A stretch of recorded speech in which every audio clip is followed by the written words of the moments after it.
Esquerda.net, o portal de informação do Bloco.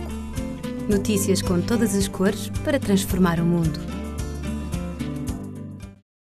Há 2 anos atrás passei o verão inteiro à procura de trabalho, entregar currículos em tudo quanto eram lojas e livrarias, até que recorri ao último recurso, que foi inscrever-me numa empresa de trabalho temporário. Eu fui trabalhar para call centers por mera necessidade monetária, para pagar os estudos, para aliviar as despesas aos meus pais e para tentar ter algum dinheiro para, no mínimo, ter um mínimo de qualidade de vida. Fui trabalhar para o call center da PT Contact e iria fazer inquéritos para a TMN.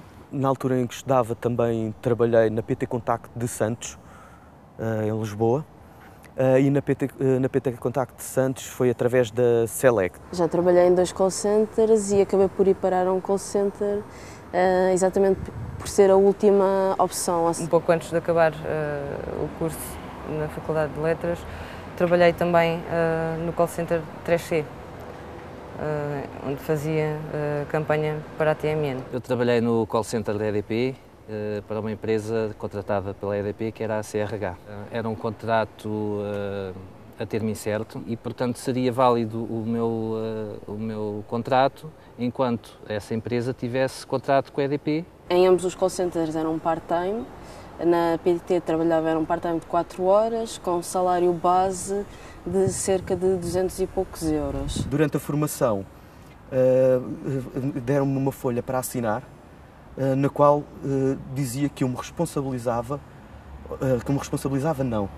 que eu aceitava que a formação não fosse remunerada. Estamos a falar de 8 dias de formação não remunerada. Aliás, é engraçado referir que havia uns que tinham contrato e havia outros que tinham recibos verdes. Portanto, trabalhava uma semana e a outra só trabalharia se continuassem a querer-me trabalhar lá. Portanto, semana a semana tinha a vida a prazo. E o salário era na ordem dos 360 euros por mês, por 8 horas por dia, nem sequer chegava ao salário mínimo nacional. Portanto, tinha um patrão, tinha horário para cumprir, tinha um dia de folga apenas, e, portanto, não era trabalhador independente coisíssima nenhuma. Portanto, No final do mês conseguiria cerca de 300 euros no máximo.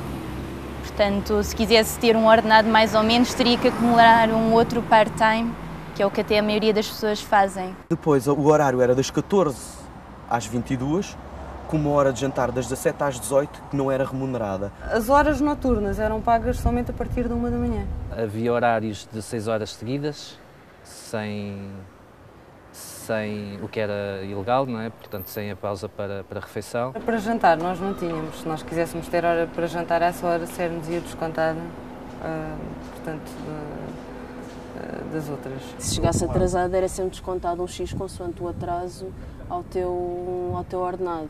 O que já não aconteceria, por exemplo, se imagina que eu recebia uma chamada 2 minutos antes de sair, e imagina que era uma chamada complicada, um cliente a fazer uma reclamação, se eu ficasse mais 15 minutos para além da minha hora, mais meia hora para além da minha hora, isso já não é contabilizado. Por vezes havia uma situação caricata que a pausa era atribuída às 9 horas quando se entrava, portanto a pessoa entrava e entrava em pausa.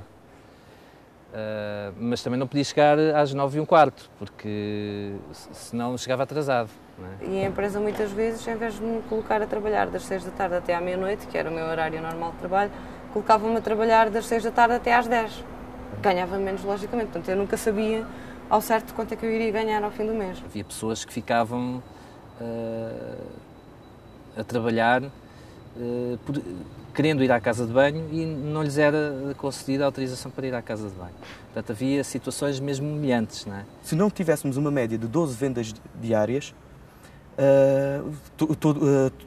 o mês inteiro estávamos a ser constantemente ameaçados pelos nossos chefes de equipa. Se não sobes a média, no fim do mês já cá não estás. Cada venda vinha o nosso chefe pôr a bandeirinha no nosso lugar, para nós olharmos e sentirmos inferiores aos nossos colegas que já tinham efetuado as vendas, e atirávamos isso mesmo à cara, que era: estás a ver o teu colega já vendeu 4 hoje, e tu estás a dormir. É um ambiente de trabalho muito estressante e não compensa o salário que recebemos.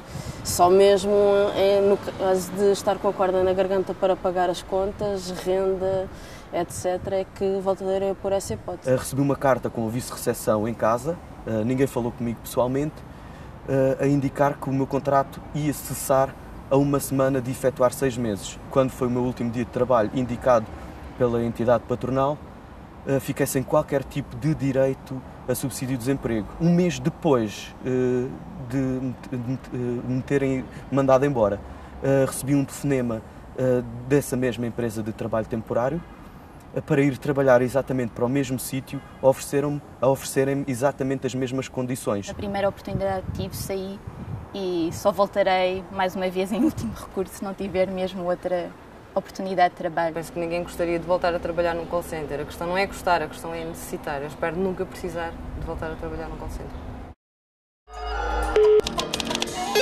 Emprego Inseguro, boa tarde, fala Marta. Somos especialistas em criar desemprego, recibos verdes e emprego inseguro. Não hesite, telefone já.